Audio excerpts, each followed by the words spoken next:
Assalamualaikum warahmatullahi wabarakatuh. Innal hamdalillahi nahmaduhu wa nasta'inuhu wa nastaghfiruh wa na'udzu billahi min shururi anfusina wa min sayyiati a'malina. Man yahdihillahu fala mudhillalah wa man yudlilhu fala hadiyalah.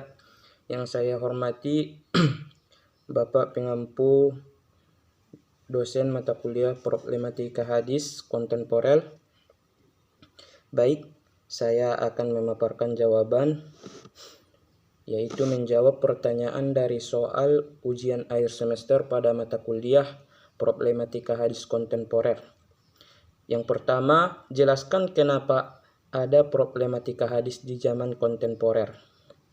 Dan yang kedua, jelaskan salah satu problematika hadis kontemporer setelah UTS. Adapun yang pertama, kenapa ada problematika hadis di zaman kontemporer? Studi hadis selalu mengalami perkembangan dan pengembangan yang dinamis dalam setiap fase sejarahnya. Sesuai dengan tuntunan dan tantangan zaman, tulisan ini mencoba memotret dan mendeskripsikan perkembangan studi hadis satu abad terakhir di dunia Islam dengan pendekatan historis deskriptif. Tulisan ini atau jawaban ini memetakan karakter dan kecenderungan muktahir studi hadis di dunia Islam. Ada 4 kecenderungan hadis yang dideskripsikan, yaitu pertama, studi manuskrip, yaitu kitab-kitab hadis. Yang kedua, studi polemik seputar hadis. Yang ketiga, studi kemukjizatan ilmiah. Dan yang keempat, kemukjizatan futuristik dalam hadis. Dan keempat, perkembangan kajian takhris hadis. Selanjutnya, selain itu, ada satu sub kajian lain dalam ilmu mustalah hadis yang hingga sekarang masih terus hangat diperdebatkan dan layak untuk diikuti perkembangannya, yaitu permasalahan penggunaan hadis dhaif. Sebagaimana dalil baik dalam masalah hukum maupun fathailul amal, perdebatan dalam masalah ini sebenarnya perdebatan klasik. Namun karena implikasi teologis, metodologis, dan sosial yang ditimbulkan, maka permasalahan ini terus mendapat perhatian oleh pakar hadis. Bagi Syekh Muhammad Nasruddin Al-Albani, segala bentuk hadis dhaif tidak bisa dijadikan dasar argumen bagi fathailul amal. Selanjutnya, apalagi untuk masalah hukum, ajaran Islam cukup dibangun dengan hadis-hadis yang valid dan otentik, hasan dan sahih, menggunakan hadis-hadis yang masih diragukan keotentikannya, berarti melakukan tindakan-tindakan yang masuk ke kategori bid'ah. Ulama lain mendukung pendapat ini, di antaranya adalah Ahmad Muhammad Syakir, Muhyiddin Abdul Hamid, M. Abid Asy-Syalih Fawaz Ahmad. Selanjutnya Jamarli dan lain-lain sebagainya. Dan selanjutnya, jelaskan salah satu problematika hadis di zaman kontemporer. Sesudah pembahasan yang saya akan bahas tentang problematika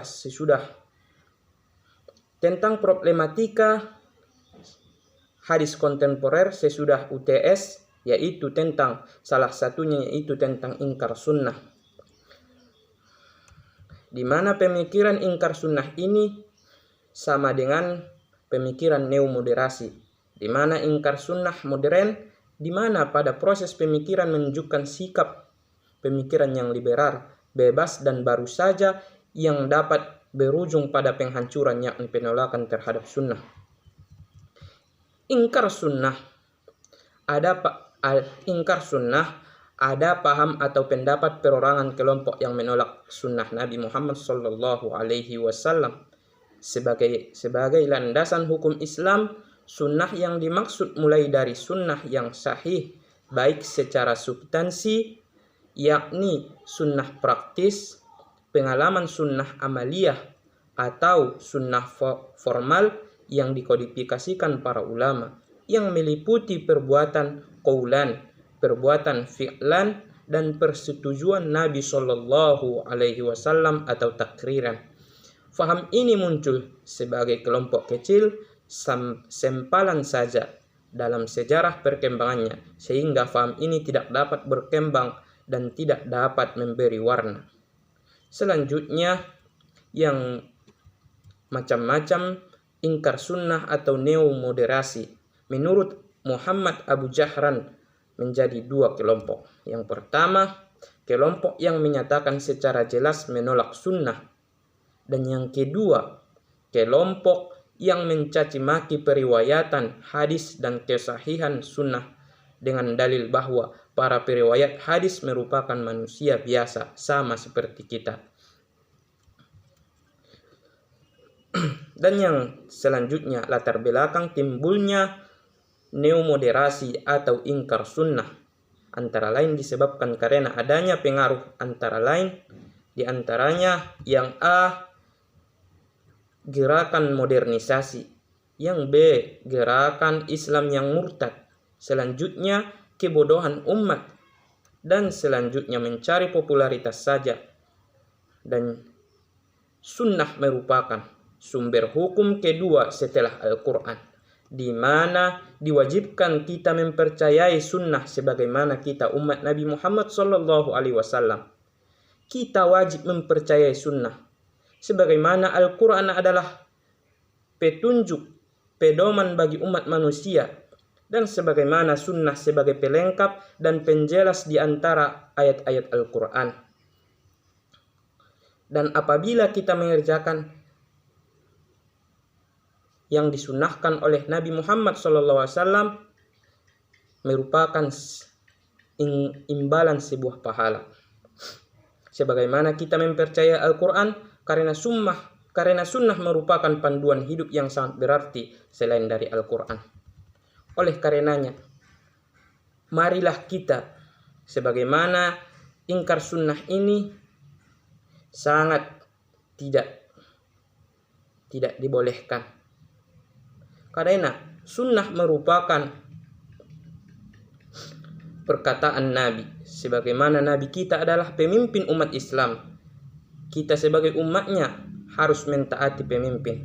Sebagaimana kita di dalam suatu negara, siapa negara kita, siapa pemimpin kita, wajib kita taati selagi tidak melenceng atas ajaran agama Islam. Jadi kesimpulannya, yang pertama, di mana tadi problematika hadis yang di zaman kontemporer ini disebabkan karena adanya permasalahan penggunaan hadis dhaif sebagai dalil baik dalam masalah hukum maupun fathatul amal. Perdebatan dalam masalah ini sebenarnya perdebatan klasik. Namun karena implikasi teologis, metodologis, dan sosial yang ditimbulkan, maka permasalahan ini terus mendapat perhatian oleh pakar ulama sampai zaman kontemporer ini. Selanjutnya, salah satu problematika hadis kontemporer setelah UTS yaitu tentang pembahasan tentang ingkar sunnah atau sama dengan pemikiran neomoderasi, di mana kelompok-kelompok yang ingkar kepada sunnah Nabi atau merasa terlalu lemah sebagian hadis-hadis yang disampaikan oleh periwayat-periwayat yang terdahulu.